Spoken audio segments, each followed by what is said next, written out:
Okay, there you go. Right, this is the Earth.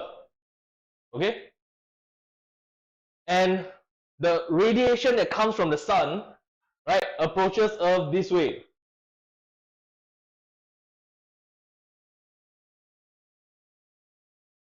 Right, it approaches Earth this way. First question, why is it all in parallel lines?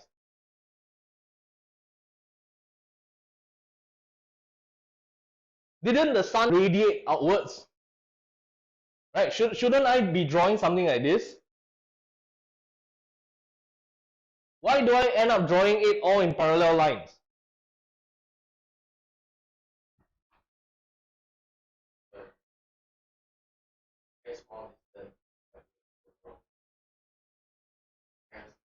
No. It's saying that the Earth is small compared to the spread. Well, I mean, yes, but I mean, that's due to the fact that the sun is very far away.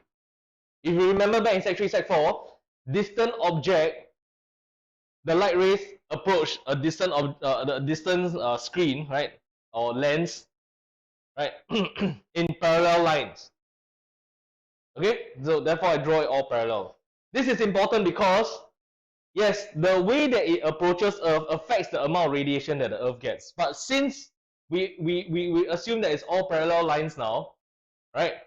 Okay, and we know this. I'm going to draw this thing. Please don't draw it. So some of you will understand that because of the way it hits the Earth's surface, right? Don't draw this. The way it hits the Earth's surface, the top part, the light rays spread over a larger area, right? And then the middle part, the light rays concentrate on the area. That's why Singapore is so hot, right? Right, North Pole, South Pole, like this. Correct? Okay, but I want to tell you this. This is impossible to calculate because you have to calculate the curved surface area of half the Earth. Right? I hope you understand that this is why you get your day and night. Right? Daytime here, nighttime there, but the Earth rotates. Okay? So day, night, day, night, day, night, day, night. Okay? Don't draw this in. So I'm just going to erase all this. So in order to really, like, calculate the amount of radiation that's incident on Earth, you consider the disk that's in front of Earth, like that. Okay, you consider the disk. Okay, right? Like, what's this disk? This disk is basically you looking at this ball, and what's the area of this ball in your vision? We are just looking at the disk that's in front of it. It's like imagine a disk, right? that's in front of the Earth, like it covers the surface area, right? When you look at it from the front. Okay? Right? When you look at it from the front like this, this will be the area of it's a circle lah. Right? I draw it sideways so it looks like oval now, but if you draw it perfectly, it's like we have a front view, it will cover the Earth entirely, just nice. All the other light rays that don't cut through the disk will pass through, right? Go past, right? Is it pass away? Go past, okay? Right? Go past the disk. So the only light that's incident on Earth, this is the one that goes through this disk. Nothing more, nothing less. So I'm going to use this disk. Okay?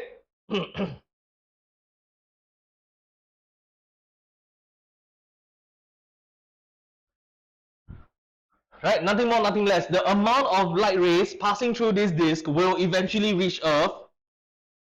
Right? So I use this disk to help me calculate the amount of radiation that's about to reach Earth. Okay? This disk is pi r Earth squared. Right? Because the Earth's radius is this. So the circular disk radius is also the same.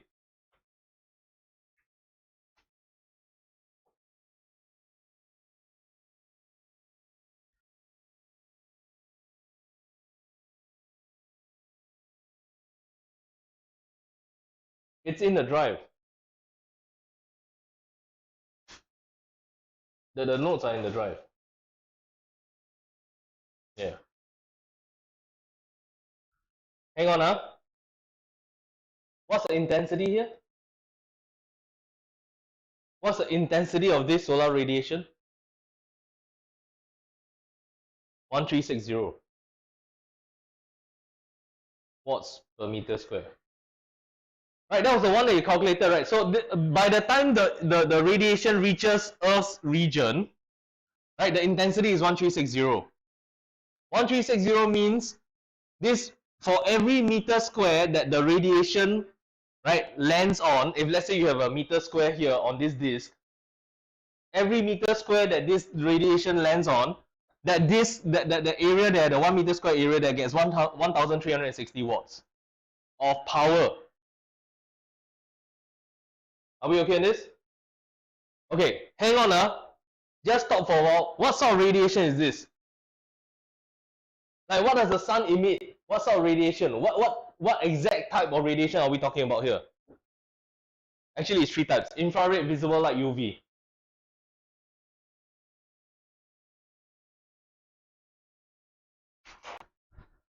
So it's not that one type. Again, it's the entire profile.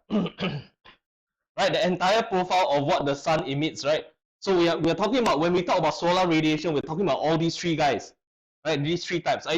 Maybe slightly a bit more, maybe a bit of X-rays, then maybe a bit of microwaves as well, right? A bit of radio waves as well. But generally, we look at these 3 types, right? So it's passing through this disk. So this will help me calculate the total power incident on Earth. Right, can you calculate this out first? What's the total power incident on Earth? What you do is, you take this intensity multiplied by this area.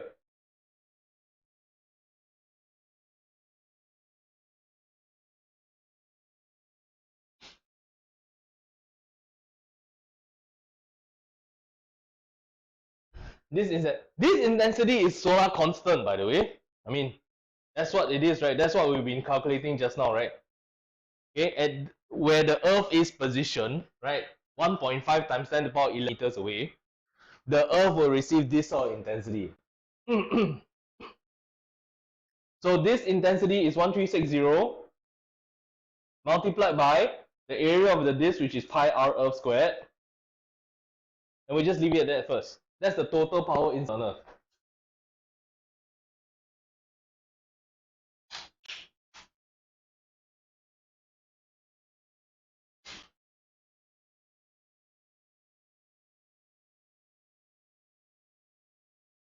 Okay, so this is the amount that is passing through the disk. It's the amount that's passing through the disk. Yeah,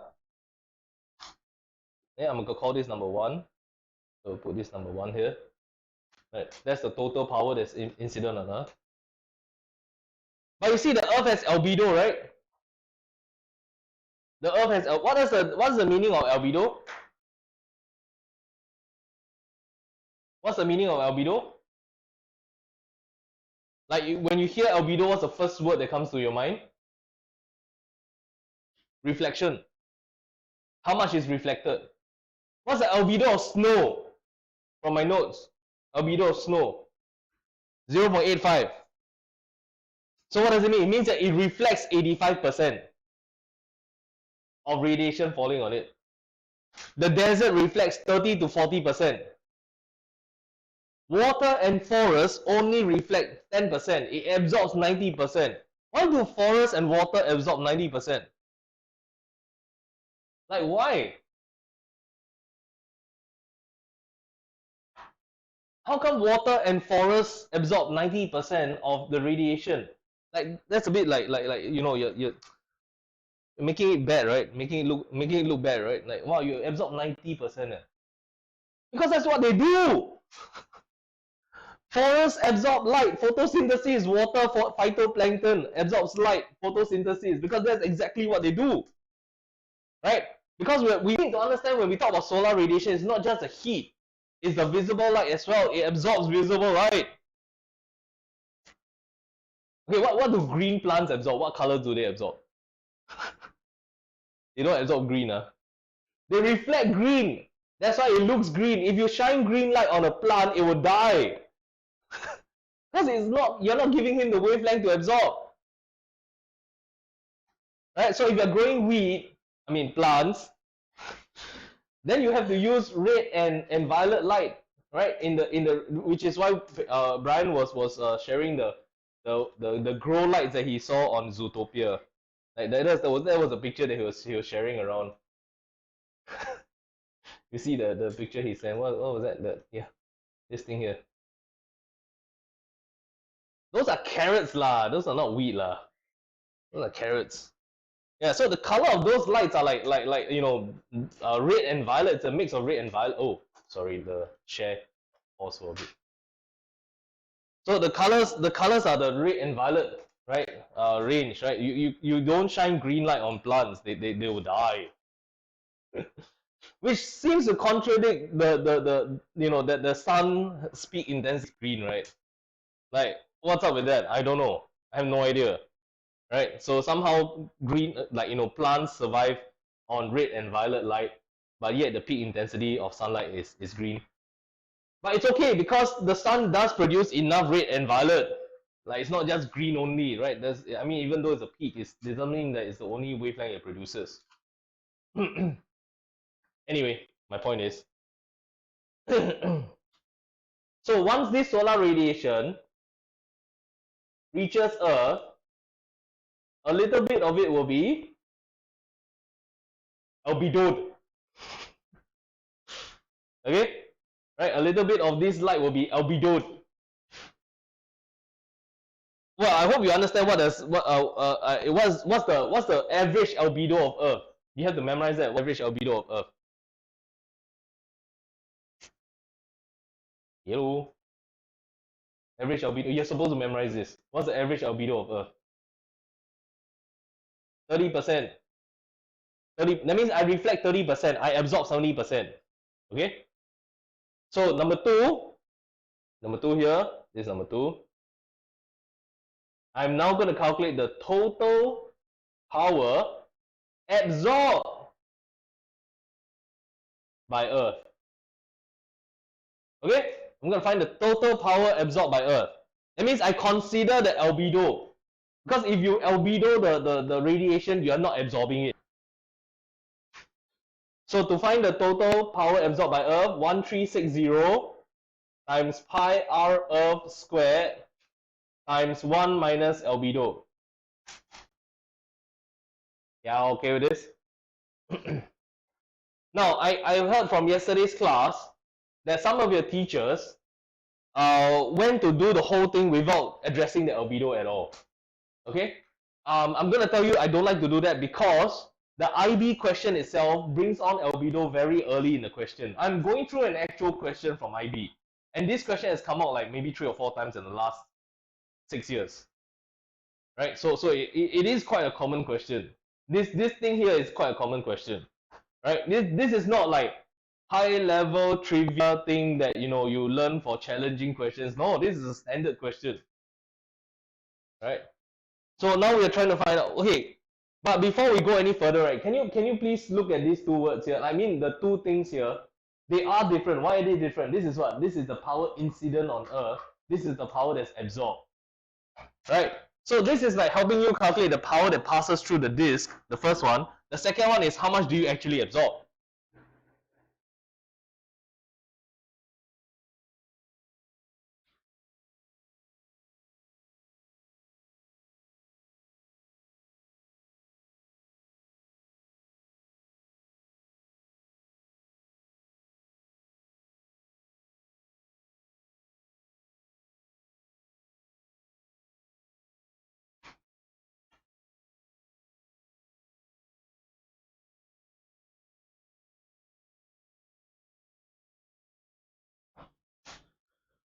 Can Okay, good. Now the next question and very important question is this. Wait, hang on. Let's work out some numbers here. 1360 times 1 minus albedo. That means an albedo is 0.3, right? 30%. So it's 1360 times 0.7. What's that? 952 r Earth squared. Okay, so this is the power absorbed. So it's 952, but you still have to. Yeah, I'm missing the pi now. How can I miss pi?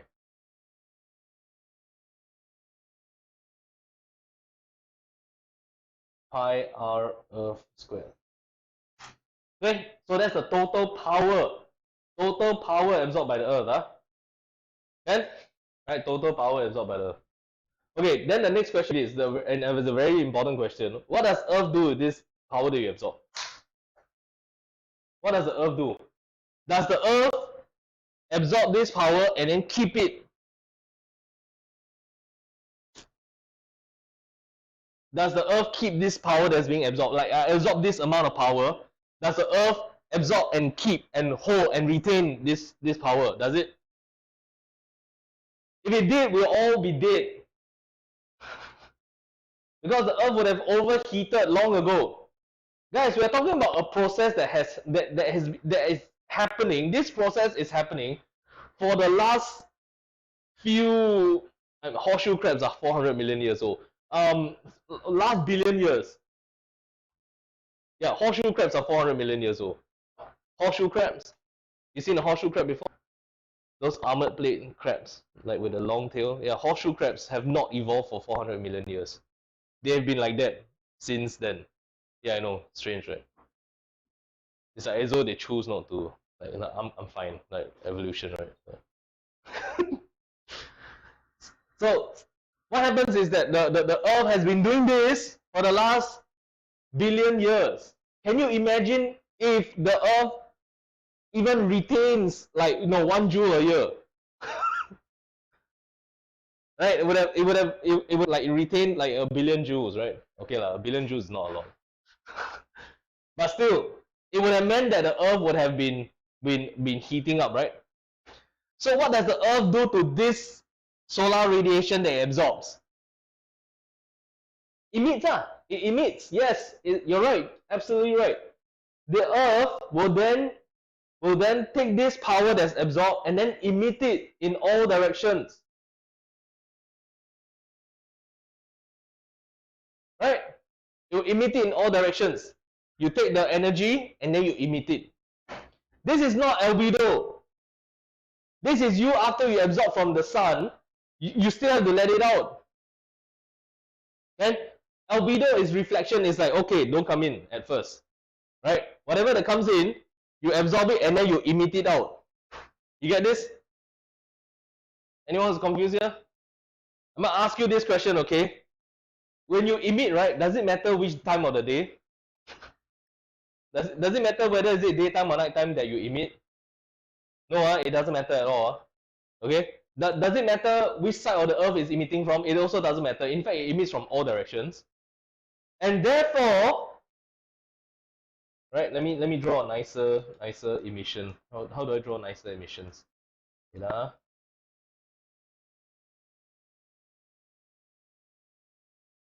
Let's look at the coronavirus. Okay, so this is the emission. How is this any better? Right? Okay, never mind. Right, I just imagine that I'm good at drawing. Okay, so number 3, right? Number 3, we are now going to talk about the intensity of emission by Earth. Okay? How much power does the Earth emit? Exactly this amount. The Earth emits the same amount of power that it absorbs. How do you know that? Based on the temperature of Earth, it has been constant for the last few 100 million years. Our Earth's temperature has been constant. The dinosaurs, during the time dinosaurs, like more than 65 million years ago, right? The Earth's temperature is similar to the Earth temperature we have now today. Yeah. It's not any hotter, it's not any colder. It's pretty much the same still. This tells me, this is a very clear indicator that the Earth emits the same amount that it absorbs. Otherwise, we would have either overheated or overcooled. So it must be the exact same amount of power absorbed and the power emitted. So we are now going to find out what's the intensity of emission by Earth. So that will be the power emitted by Earth over the surface area of Earth. Talking about the entire surface area of Earth. This whole thing here, the entire surface area of Earth. Right? the power that we absorb from the sun is now emitted in all these directions. Anyone needs a clarification at this point?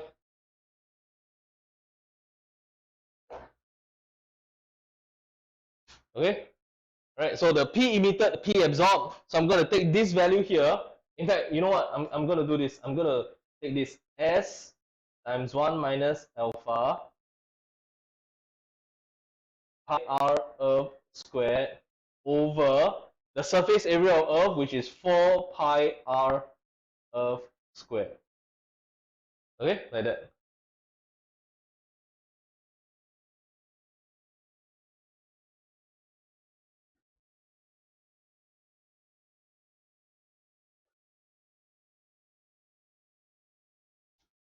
And then you realize that it reduces down to S 1 minus alpha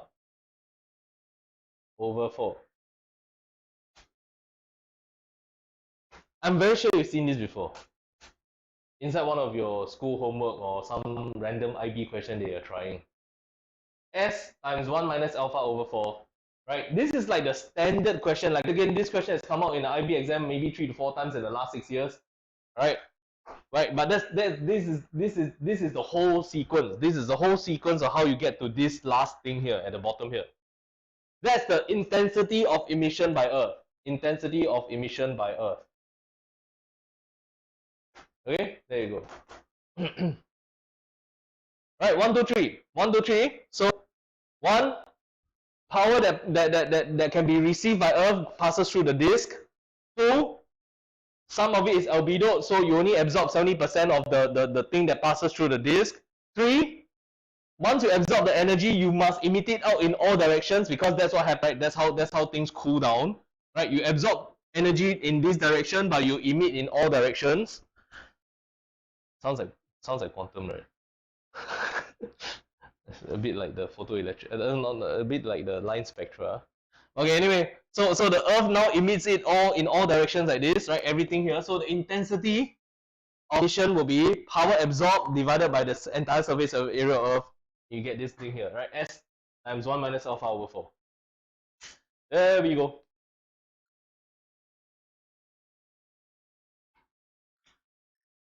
Are we okay in this? Okay, now I'm just going to tell you right now, that I want you all to learn this. You see, right? The Earth absorbs solar radiation. Solar radiation is again what? Mostly made of what? Infrared, visible light, UV. The Earth absorbs all of these different types, but the Earth, when it emits, only emits infrared. Right? It only emits infrared. So you might want to put like, this is IR, this is IR, this is IR. It only emits infrared. Right? Why is that? That's because of the temperature of Earth. It's just based on the surface temperature of Earth. Like at this temperature, right, whatever the temperature of Earth is infrared. Thank goodness, if it's visible light, we're all dead. If the Earth starts emitting visible light, we all dead. Emitting visible light and reflecting light is two different things. You can see the Earth from space, right? That's because the Earth is reflecting light from the sun. But we're talking about whether the Earth emits. Oh, lava. Yeah, think about lava. Lava emits light, right? Lava emits light. Is like glowing hot, like red and orange, right? But it's not very, very hot like the sun, right? So yeah. But the Earth doesn't glow. The Earth reflects light. The Earth doesn't glow, right? So the radiation that it emits is in infrared. This is because of the surface temperature, right? Which we will deal with now. The surface temperature. Based on the fact that this is the intensity that Earth emits, we are now going to find number 4, right? What is the surface temperature of Earth? Right? So number 4, what's the surface temperature of Earth based on this emission? Okay, let's look at number 4 now. Okay. Yes, the question continues on to this part. So please, right? Yes, they are not expected to do this whole thing in one shot. They probably give you one part by one part like this as well, right? Just remember how to do all these 4 steps, right? So the surface temperature. So we need to understand now. We need to bring back this Stefan Boltzmann's equation. Yeah, Stefan Boltzmann. P equals to E sigma A T to the power of 4. Okay, right? Because we are trying to use this to surface temperature of Earth. Find T of Earth's surface. Okay, find the temperature of Earth's surface, right? So we're going to use this.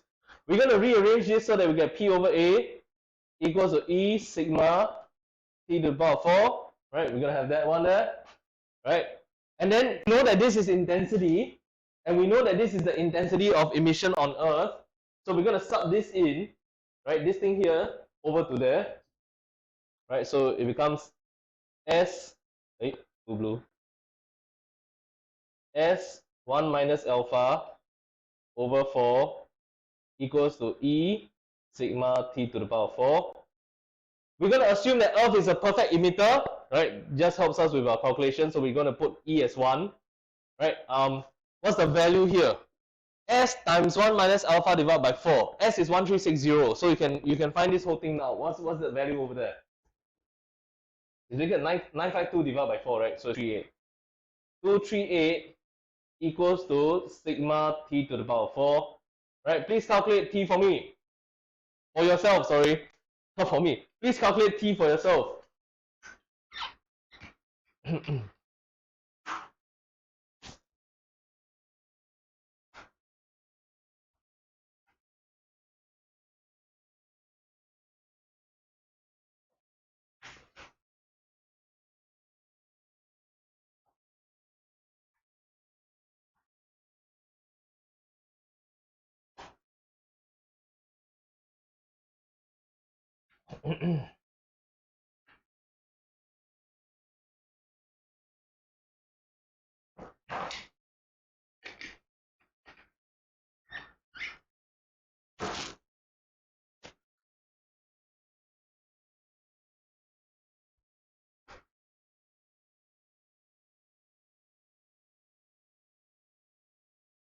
What'd you get? What do you get? What do you get? Come on. Come on. It is 255. Alright, so it's 255.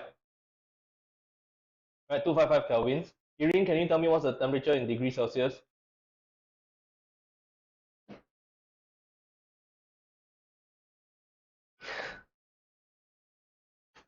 Hey, hello, you got calculator? Where's the calculator? Use the calculator. Huh? 255 kelvins. Chang. You realize that the temperature is minus 18 degrees Celsius. Hang on, I just brought you the last 45 minutes, right, to go through this whole process here, only to come and tell you that, there's something wrong with the surface temperature that we just calculated, minus 18 degrees Celsius, because that's not the surface temperature that we have, right? What's the current, okay, when I say current, right, what is the surface temperature of Earth for the last 100 million years? It was 15. That's 25 is room temperature at a lab, right? Like you choose it to be 25, right? Average, including the North Pole and South Pole, 15 degrees Celsius. So why is there a difference then? Okay. So hang on, I'm gonna do this. Wait, I'm gonna screenshot this thing here. Hold up. I'm gonna screenshot this thing here now. A lot of steps.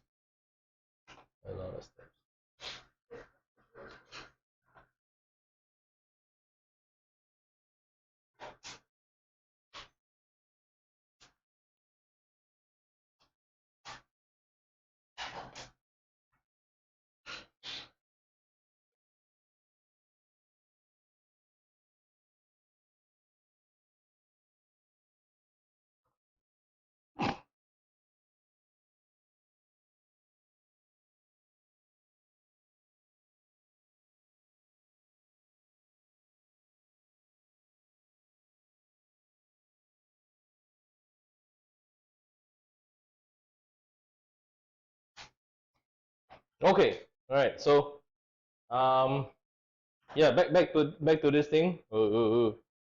Back to this thing, and we will take a 2-minute break in just a short while.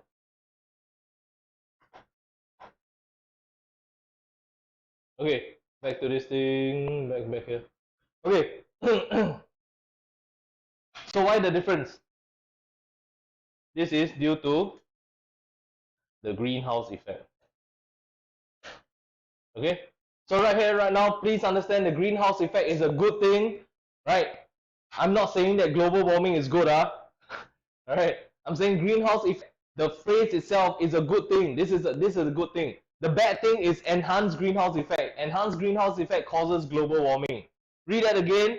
Enhanced greenhouse effect causes global warming. And greenhouse effect is not global warming. So the whole idea is global warming is caused by the enhanced greenhouse effect. So we're going to talk about that later after the break, right? And we're going to talk about how greenhouse effect is a good thing in the first, right? So just go to the toilet and all that.